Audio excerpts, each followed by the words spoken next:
Bom dia para vocês que acompanham o Pro Trabalhador Agência de Notícia. Nessa manhã, o assunto é saúde e segurança no trabalho. Isso mesmo, saúde e segurança no trabalho. Para quem está chegando hoje, vai conhecer um pouquinho mais a nossa pauta aqui no desenvolver da carruagem, da matéria, mas para quem já vem acompanhando o nosso trabalho, sabe que quando a gente fala de saúde e segurança do trabalhador, a gente recebe todo um suporte da equipe de comunicação lá da Fundacentro. A Fundacentro é um órgão ligado ao governo do estado, governo federal, que trabalha com recursos do FAT, Fundos de Amparo ao Trabalhador, e as pesquisas realizadas na Fundacentro funcionam como uma maneira de prevenir acidentes na questão da saúde e da segurança do trabalhador, e também embasamentos para que se criem normas regulamentatórias de trabalho, ou seja, de que maneira a pessoa vai desempenhar bem aquela atividade, inclusive o empreendedor, o empregador, mas sem ter riscos para a sua saúde. Sem ter risco para a sua saúde, sem ter riscos de acidente, ou que eles diminuam o máximo possível, porque riscos sempre existem em tudo, Respirou, tá vivo, já tá em risco, Hoje quem vai explicar um pouquinho pra gente sobre essa questão, e principalmente sobre dois fatores que podem existir em algumas profissões, ela vai explicar pra gente melhor, mas que causam problemas sérios à saúde, inclusive um deles, o amianto, que já é proibido na maior parte dos países do mundo, mas que aqui no Brasil ainda acontece a utilização deles para a realização de algumas tarefas ou para a produção de alguns tipos de produtos. É a Elizabeth Mendonça, que há mais de 30 anos é médica e pesquisadora lá da Fundacentro. Bem-vinda aqui à redação! Obrigada. 30 anos trabalhando como médica, você falou que médica e pesquisadora são duas coisas que caminhavam juntas lá na Fundacentro? Sim, a Fundacentro ela é um órgão de pesquisas, e cada profissional trabalha fazendo pesquisa na sua área, vamos dizer. Os médicos, medicina relacionada ao trabalho, engenheiros, engenharia de segurança, engenharia química, etc.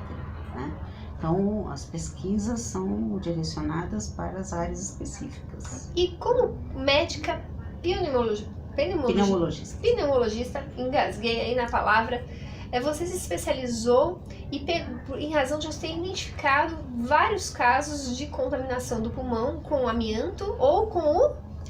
Olha, na pneumologia ocupacional, você tem basicamente as doenças causadas por agentes químicos e as doenças causadas por poeiras, Então, entre as poeiras, a sílica, o amianto são importantes agentes causadores de pneumopatias ocupacionais. E hoje, mesmo sendo proibido na maior parte dos países o amianto, no Brasil ainda continua usando o amianto para quê? É utilizado para muitas coisas, Na indústria automotiva já não é mais usado, que era usado para lonas de freios, e já não está sendo usado mais. Mas ele ainda é usado na fabricação de fibrocimento, que é telhas, caixa d'água, de fibrocimento, que é cimento com amianto, E tem outras, mas a principal produção mesmo de amianto, o grosso é o fibrocimento aqui no Brasil. E isso causa um tipo de contaminação que pode gerar até mesmo a questão do câncer? Sim, o amianto, existem várias formas de amianto, todas elas são cancerígenas, algumas em maior grau, outras em menor grau, mas todas são cancerígenas, No Brasil, atualmente se emprega somente o amianto crisotila, que é o amianto que nós temos aqui. Nós temos uma mineração grande de amianto em Goiás, que minera amianto crisotila, praticamente puro, não tem muita contaminação com os outros amiantos que são anfibólios. Mas o amianto crisotila também causa várias doenças, como as outras formas. Pode causar fibrose pulmonar, pode causar câncer do pulmão, câncer da pleura, derrame pleural, placas pleurais. Então, por isso, em muitos países, o amianto já não é mais utilizado, é proibido. Então quer dizer que não é só o pulmão que é afetado, até a aneurisma pode ser causado pelo uso desse produto? Não, é o pulmão, né, e a pleura e o peritônio, que é a membrana que tem no abdômen, né? Então, o pulmão e o mesotélio. E o que fazer para prevenir? Tem que erradicar? Dá para fazer algum outro tipo de prevenção, já que continuam utilizando algo que em outros países, lembrando mais uma vez, algo que em outros países já é proibido. O Brasil ainda continua sendo terra de ninguém, né? Onde as pessoas vêm e continuam fazendo o que bem entendem, só pensando no capital, esquecendo do ser, do humano. O que a gente pode fazer, doutora, para a gente prevenir disso, uma vez que ele já está aí em tudo? Bom, o que pode fazer é assim, no Brasil, eu vou te corrigir um pouco assim, não é uma terra de ninguém, existe uma legislação aqui, por exemplo, é proibido o uso de anfibólios, né? E existe um limite de tolerância para poeiras contendo amianto, né?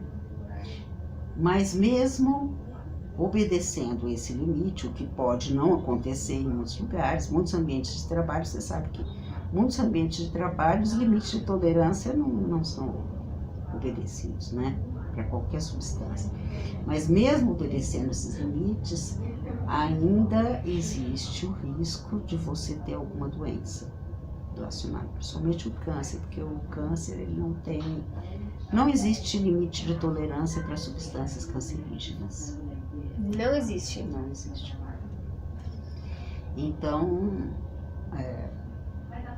o ideal, no caso do amianto, é não trabalhar com ele, mas trabalhando com ele, tem que ser um trabalho dentro de um limite de tolerância de fibras mais baixo possível, né? Tem que ter medidas ambientais, de controle ambiental, da poeira ambiental, né? Equipamento de proteção individual, uma série de coisas. E no caso, a pessoa trabalhar com amianto. Que tipo de equipamento individual que é possível ter no trato com esses dois tipos de elementos? O equipamento individual já exige que, por si só, que o nível de fibras esteja dentro do limite de tolerância. E você não vai usar um equipamento de proteção individual se o ambiente tiver um excesso de fibras maior que o limite de tolerância, né? Então, seria máscara, esse tipo de coisa, né?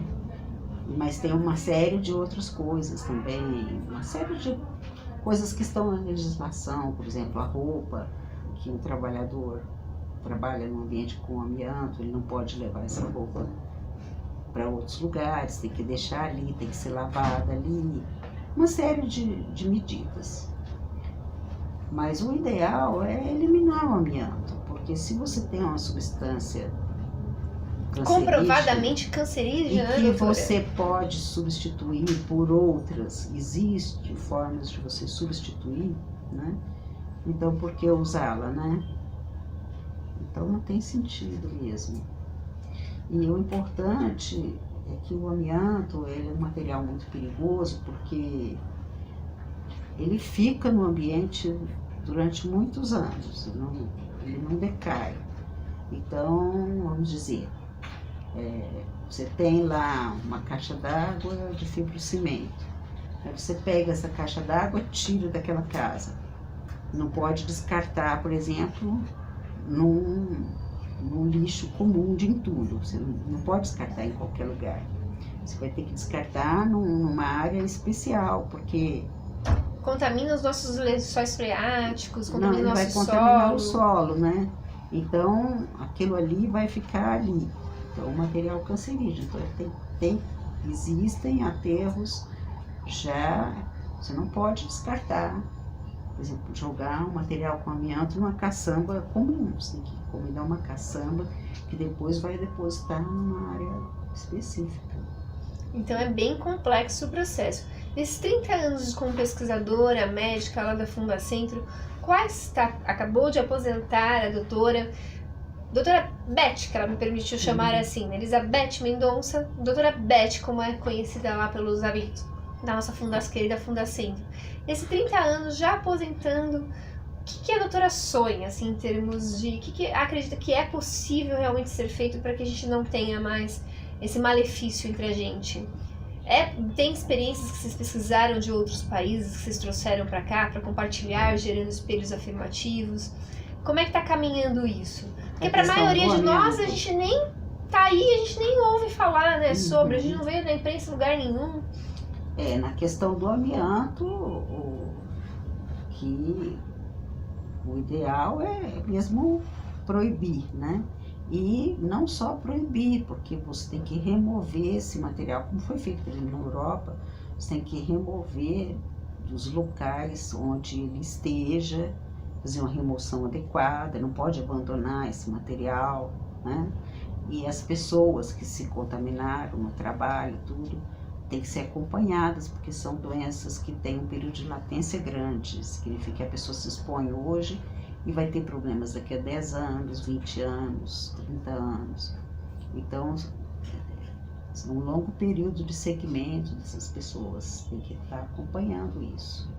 Então, o ideal seria proibir e cuidar do passivo que ficar, né? Que ficou, né? Não tem mais o que fazer, né? Essa parte do leite já foi derramado, mesmo a doutora lembrando que não é completamente terra de ninguém. Tem legislação. Se ela é cumprida, é que a gente tem que ver. A gente tem aí uma série de auditores fiscais do trabalho se aposentando, e tudo isso dificulta o acompanhamento desse processo tão importante pra gente como sociedade, porque a gente às vezes pensa só no nosso umbigo, né, doutora? Mas a gente esquece do social, né? Que uma pessoa doente em razão de uma contaminação como essa, ela vira um problema social. É mais gente sendo atendida pelo SUS, é mais gasto com medicamento, mais gasto que deveria estar sendo feito na saúde e na qualidade de vida das pessoas, e do trabalhador aqui no caso, e que finda sendo gasto aí geralmente de uma doença, né? Você está tratando o problema, não a causa dele, né? E a causa seria mais simples para todo mundo. Que mensagem você acha importante deixar nesse sentido? Como estamos de tempo aí? Dá tempo de fazer mais pergunta? Quanto estamos de tempo? Bacana, vamos poder explorar ainda mais um pouquinho essa questão, inclusive, do outro elemento, da né? sílica. Explica um pouquinho mais pra gente o que é e em que está presente a sílica. A sílica é um mineral, o dióxido de silício, está presente e é o componente principal da crosta terrestre. Então, qualquer minério que você for retirar da crosta terrestre vai ter sílica. É difícil, um pequeno teor de sílica quase que é certeza, né? Alguns têm um grande teor de sílica, né? Então, está presente em muitas atividades, assim, muita mineração, na indústria, construção civil, muitas atividades, né? Beneficiamento de pedras. Então, é um risco que existe. É muito mais complicado que o asbesto, porque você não pode proibir, por exemplo, o uso de sílica, porque a sílica está presente em tudo que é lugar. O que você pode fazer é colocar um limite de tolerância, né? Então, se a poeira contiver sílica, tem o limite de tolerância. O limite brasileiro é um pouco mais alto que os limites que já são praticados no primeiro mundo. Mas, de qualquer jeito, a gente sabe que tem muitos ambientes de trabalho aqui no Brasil que não é obedecido limite de tolerância nenhum. Explica pra gente um limite de tolerância, como é que funciona isso? Que daí a gente vamos sair um pouquinho da linguagem técnica, né, da médica e da fundação, para tentar trazer mais perto pro dia a dia daquele gestor né? De repente um engenheiro que trabalha com uma obra, mas não teve esse conhecimento mesmo sendo engenheiro, daquele mestre de obra, daquele administrativo que também está circulando nesse meio, também está exposto, talvez em menor grau, né, de tempo, quantidade e tudo mais, mas também está exposto a essa questão dessa poeira. Que tipo de coisas que pra gente trazer mais perto deles, que a gente pode fazer, doutora? Se você, qualquer atividade, qualquer trabalho que gera poeira, essa poeira tem que ser analisada, né, para ver o que contém essa poeira. E para vários tipos de componentes das poeiras, existem limites de tolerância, quer dizer, a quantidade de poeira por volume de ar. Então, a concentração da poeira, né? E o mais importante na poeira é o tamanho das partículas, porque eles têm partículas de poeira grandes que vão parar no nariz, vão parar nas vias aéreas superiores, mas você tem as chamadas poeiras respiráveis, que são muito mais perigosas, são poeiras pequenas, tem partículas pequenas. Você nem percebe que está respirando. E você vai, essas partículas conseguem chegar até os alvéolos, nos pulmões. Então ali elas chegam e, dependendo da poeira, pode gerar vários tipos de coisas, fibrose pulmonar, enfisema, bronquite, câncer. Então, toda atividade que gera poeira, essa poeira tem que ser avaliada e medida para ver a concentração das substâncias que tem ali, né? E durante essas pesquisas todas que a doutora fez, esses mais de 30 anos aí de Fundacentro, existem números de quantas pessoas foram atingidas pelo amianto aqui no nosso país e de que maneira elas estão sendo acolhidas hoje? Os governos têm algum tipo de programa? As empresas dão alguma assistência depois que essa pessoa aposenta, envelhece? Como é que é isso, doutora? Olha, como é que está esse cenário? Existe sim, mas eu não posso dizer para você porque eu não tenho de memória. Existem números estimativos. No site da Fundacentro deve ter alguma coisa sobre isso. Estimativas de pessoas, estimativas, né, de pessoas que se expuseram, né? Existe também, no caso do amianto, por exemplo, a empresa que trabalha com amianto, ela durante muito tempo ela tem que notificar os trabalhadores que estão expostos. Existem vários dados sobre isso, né? Agora, quanto ao segmento dos trabalhadores e dos ex-trabalhadores, o segmento dos trabalhadores expostos é uma coisa mais frequente, que faz parte do PCMSO, que é Programa de Controle Médico, né, ocupacional. Agora, o segmento dos ex-trabalhadores já é uma coisa mais complicada. Muitas vezes não é feito e os lugares onde é feito acontece, mas às vezes tem algumas falhas, porque alguns trabalhadores se perdem, né, mudam de emprego, etc., né? Tem trabalhadores que não sabem, por exemplo, que trabalharam com amianto. Você pergunta. Então, tem câncer, adquiriu câncer, mas nem sabe que vieram a desenvolver alguma doença pulmonar ou até mesmo câncer, né, no aparelho respiratório, porque estiveram expostos a esse tipo de produto, porque ninguém disse a eles dos riscos. Ninguém explicou. Se nós aqui formados em diversas áreas, né, até alguns outros médicos não têm se especializado nisso, advogados, jornalistas e tudo mais, a gente quase não ouve falar sobre. Você imagina um trabalhador mais humilde, né, doutora? E durante muitos anos a indústria do amianto, ela não informou direito os riscos para os trabalhadores. Mesmo sabendo? Mesmo sabendo. Não informou, não teve um controle adequado desse material. Então hoje muitos dos cânceres que a gente encontra pode ter relação com esses dois fatores? Sim. Pode ter relação. Principalmente os cânceres respiratórios do pulmão. Pode ter relação com exposição a sílica ou exposição a asbesto. Doutora, obrigada, a pauta é muito interessante, mas acredita que o tempo já acabou? Olha como passou Tem muita rápido. coisa, né? Vai ter que voltar um dia para conversar com a gente. Uhum. E quer deixar uma mensagem para o pessoal que acompanha para a Trabalhadora Agência de Notícia? Sobre a questão da prevenção do amianto?